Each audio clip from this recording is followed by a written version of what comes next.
அந்த மேலதிகாரியோட பார்வை மட்டும் என் மேல பட்டுச்சுன்னா நான் எங்கேயோ போயிருவேன். இந்த மாதிரி சொல்றவங்க நம்மள அநேகர் இருக்கிறோம். இதுக்காக தேவனுக்கு பிரியமில்லாத காரியங்களை கூட சில நேரங்கள்ல செய்ய நிர்பந்திக்கப்படுறோம். பைபிள் இதை பத்தி என்ன சொல்லுதுன்னு தெரியுமா? ஆளுகை செய்கிறவனுடைய முகதரிசனத்தை தேடுறவங்க அநேகர் இருக்காங்க. இப்படி நம்ம மனுஷனுக்கு பயப்படுற பயம் நமக்கு கண்ணியை தான் வருவிக்குமா.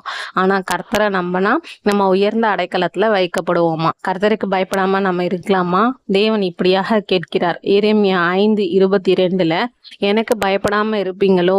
அலைகள் மோதி அடிக்கும், அவைகள் இறையும், ஆனாலும் அவைகள் மேற்கொள்ள கூடாது, கடக்க கூடாதுன்னு அந்த கிரியைகளுக்கு நான் நித்திய பிரமாணத்தை வச்சிருக்கேன். அவைகள் அந்த கட்டளைகளை மீறுகிறது இல்ல. இப்படி கிரியைகளே எனக்கு கீழ்ப்படியும் போது நீங்க எனக்கு பயப்படாம இருப்பீங்களா, அதிராம இருப்பீங்களா அப்படின்னு கேக்குறாங்க. இந்த வார்த்தையை நீங்க விசுவாசிச்சீங்க அப்படின்னா ஆமீன் அப்படின்னு சொல்லி கர்த்தரை துதியுங்கள். இந்த வீடியோ உங்களுக்கு பிடிச்சிருந்துச்சு அப்படின்னா லைக் பண்ணுங்க. நம்மளோட சேனலை மற்றவங்களுக்கும் ஷேர் பண்ணி சப்ஸ்கிரைப் பண்ணுங்க.